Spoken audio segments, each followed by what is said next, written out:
CMR ലെക്സാലോജിക് സാമ്പത്തിക ഇടപാട് കേസിൽ ഇഡിയുടെ ചോദ്യം ചെയ്യൽ തുടർന്നു. CMRലെ ടി ശശിധരൻ കർത്തയുടെ ഭാര്യ JS കർത്തയും മകൻ ശരൺ S കർത്തയും ഹാജരായി. ശ്രീജിത്ത് KG ഉണ്ട് വിവരങ്ങളുമായി.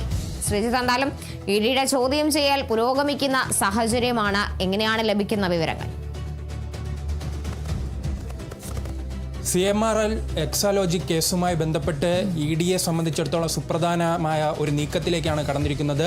ആ നീക്കത്തിൻ്റെ ഭാഗമായാണ് നിലവിൽ ഇന്നലെ തന്നെ സമൻസ് നൽകിയിരുന്നു. ഈ CMR കേസുമായി ബന്ധപ്പെട്ട് ജയ കർത്തയും അതോടൊപ്പം തന്നെ ശശിധരൻ കർത്തയുടെ മകനുമായ ശരൺ കർത്തയുമാണ് ഇപ്പോൾ ചോദ്യം ചെയ്യുന്നത്. ചോദ്യം ചെയ്യൽ ആരംഭിച്ചു കഴിഞ്ഞിട്ടുണ്ട്. ഇന്നലെ അദ്ദേഹത്തിൻ്റെ മകളെയും ചോദ്യം ചെയ്തിരുന്നു. ഇതിൽ നിന്നും ലഭിക്കുന്ന വിവരത്തിൻ്റെ അടിസ്ഥാനത്തിലായിരിക്കും നാളെ വീണ വിജയനുമായി ബന്ധപ്പെട്ടുള്ള ചോദ്യം ചെയ്യൽ. നാളെ വീണ വിജയൻ ഈ കേസുമായി ബന്ധപ്പെട്ട് ചോദ്യം ചെയ്യലിന് ഹാജരാകുന്നു.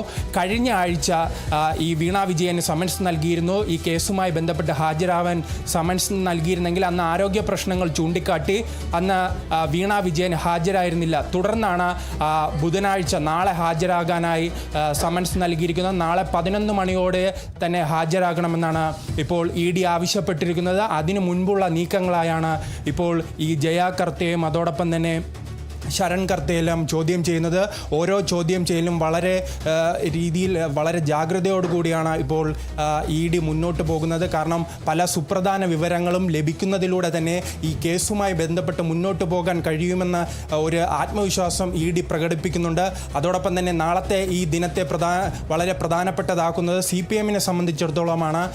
ഈ കേസിൻ്റെ തുടക്കം മുതൽ തന്നെ ഈ CPM CPIM ഈ കേസിനെ പ്രതിരോധിക്കാനുള്ള വലിയ ശ്രമങ്ങൾ നടത്തിയിരുന്നു. പ്രത്യേകിച്ച് പിണറായി വിജയനുമായി ബന്ധപ്പെട്ട് നിലവിലെ പ്രതിപക്ഷ നേതാവിൻ്റെ വീട്ടിലെല്ലാം റെയ്ഡ് ഉണ്ടാകുന്ന സാഹചര്യത്തിൽ ഒരു ആക്രമിക്കുന്ന ഘട്ടത്തിലേക്ക് ED ഉദ്യോഗസ്ഥരെ ഉൾപ്പെടെ ആക്രമിക്കുന്ന ഘട്ടത്തിലേക്കെല്ലാം പോകുന്നു. അത്തരമൊരു പ്രതിരോധം, അത്തരമൊരു നീക്കം നാളെ ഉണ്ടാകുമോ എന്നെല്ലാം ED ആശങ്കപ്പെടുത്തുന്നുണ്ട്.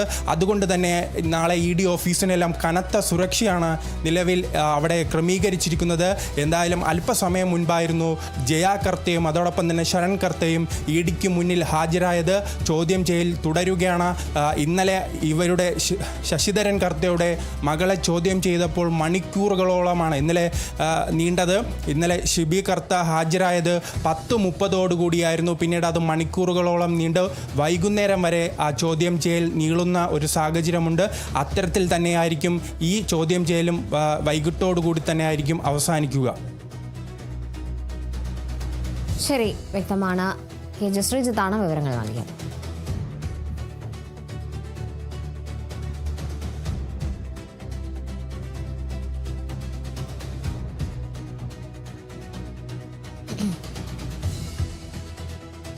ടെലഗ്രാം ആപ്പിന് ഇന്ത്യയിൽ താൽക്കാലിക നിയന്ത്രണം. നീറ്റ് UG പുനഃപരീക്ഷയ്ക്ക് മുന്നോടിയായാണ് കേന്ദ്ര നടപടി. ജൂൺ 22 വരെ